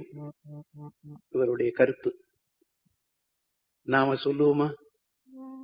கொஞ்சம் வெள்ளை வெட்டி கட்டிட்டு வந்தான்னா அவனை எத்தனை கும்பிடு போடுறோம், கொஞ்சம் கருப்பா வெட்டிட்டு வந்தான்னா அவனை திரும்பி கூட பார்க்க மாட்டேங்கிறோம், எவ்வளவு நல்லவனா இருந்தா கூட திரும்பி பார்க்க மாட்டேங்கிறோம். சாமி சொல்ற தங்க நிதி பதும நிதி இரண்டும் தந்து கரணியோடு வானாளத் தருவரேனும் அங்குவார் அவர் செல்வம் மதிப்போமல்லோ.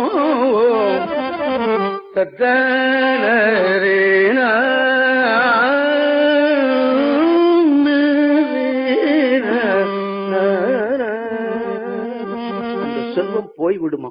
இவ்வளவு பெரிய செல்வம் சொல்ல முடியாது, பேர் சொல்ல மாட்டேன். சென்னைக்கு ஒருத்தர் வந்தார்,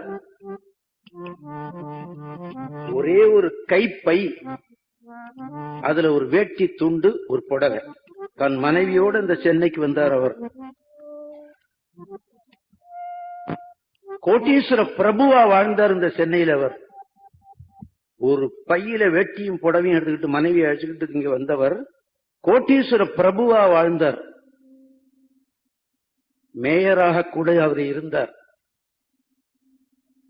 கடைசி காலம் அவர் எப்படி போனார்னு நினைச்சா வயறு எரியும். கடைசி காலத்துல மிகவும் கஷ்டப்பட்டு இறந்தார். அவர் சொல்லுவார், சுவாமிநாதா என்னுடைய மனைவிக்கு பணத்தை எண்ண தெரியாதுரா, மூலையில கொட்டி புடவைய போட்டு மூடி வச்சிருப்பா அப்படின்னு சொன்னார். அவரே சொன்னார் வாயினால. கடைசி காலம் எப்படி போனார், இந்த செல்வம் எப்படி போச்சு பார்த்தீங்களா? அது இருக்கணும்னா இருக்கும், போகணும்னா போகும். ஒண்ணு சொல்ல முடியாது. செல்வம் செல்வம் செல்வம் செல்வம் செல்வம். அவர் செல்வம் மதிப்போமல்லோ மாதேவர்க்கு ஏகாந்தரல்லாராகில், அவர் செல்வம் மதிப்போமல்லோ மாதேவர்க்கு ஏகாந்தரல்லாராகில், அங்கமெல்லாம் குறைந்து அழுகு தொழுநோயதாய் ஆவுரித்து தின்றுடலும் புலையரேனும் கங்கை வார் தடைக்கறந்தார்க்கு அன்பராகில், அவர் கண்டீர் நாம் வணங்கும் கடவுளாரே. இவ்வளவு பெரிய பணக்காரனை நான் கும்பிட மாட்டேன், எனக்கு தேவையில்லை அது.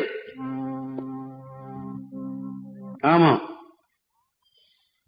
புலையன்னு சொல்லப்படுகிறான். அவன் மாடு திம்பான், மாட்டை உரிச்சு திம்பான். அந்த காலத்துல அவன் தான் தின்னுட்டு இருந்தான். இப்போ கடவுளை இன்னைக்கு எல்லாரும் சாப்பிடுறான். இவன் வீட்டுக்கிட்ட பார்த்தா பந்திய கூட சாப்பிடுவான். எங்கடா நீ கூட சாப்பிடுறியான்னு கூட கேட்டாங்க. இல்ல இல்ல, பாவம் பாவம் அந்த பக்கத்துல இல்லையா. பன்றி எதை தின்று விட்டு உடம்ப வளர்க்குது, அதை முடிச்சு தின்னுறான். கோழி எதை தின்னு விட்டு வளர்க்குது, ஆடு எதை தின்னு விட்டு உடம்பு வளர்க்குது, அதை பிடிச்சி வந்து. அன்னைக்கு மாட்டை உரிச்சு சாப்பிடுறவன் அதுக்குன்னு ஒரு இனம். உரித்து தின்றுடலும் புலையரேனும் கங்கைவா தடைக்கறந்தார்க்கு அன்பராகில், அவனாக இருந்தாலும் சிவனுக்கு அடிமைன்னு சொன்னா அவனைத்தான் நான் வணங்குவேன், இந்த செல்வந்தனை நான் வணங்க மாட்டேன். எவ்வளவு பெரிய அறவுரை பார்த்தீங்களா? யாரு? நமது மூதாதையர். நமது மூதாதையர் எழுதி வைத்த நூல் இது அல்லவா? நமது மூதாதையர் இப்படி இருந்தார் என்று எண்ணிக்கொள்ளுங்கள். அதுதான் தேவாரம், அதுதான் உங்களுடைய உடைமை, அதுதான் உங்களுடைய சொத்து என்று நினைவூட்டுவதற்குத்தான் நான் இந்த நிகழ்ச்சியை நடத்தி கொண்டிருக்கிறேன் என்று சொல்லி, நாம் எல்லோருமாக பஞ்சாட்சரம் சொல்லி இந்த நிகழ்ச்சியை நிறைவேற்றிக் கொள்வோமாக. தேவாரம் கேட்பதற்கு இத்தனை பேர் வந்திருக்கிறீர்கள். உங்களுக்கெல்லாம் நமச்சிவாய மந்திரத்தினுடைய பலன் கிடைக்கட்டும் என்று வேண்டிக் கொண்டு பஞ்சாட்சரம் சொல்லி இந்த நிகழ்ச்சியை நாம் நிறைவேற்றிக் கொள்வோமாக. ஓம் நம சிவாய சிவாய நம.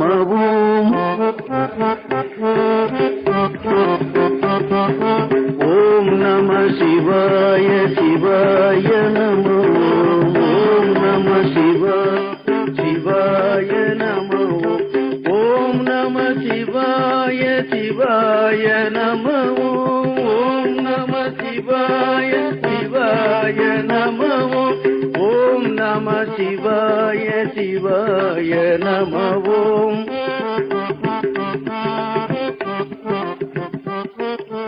ஓம் நம சிவாய சிவாய நம.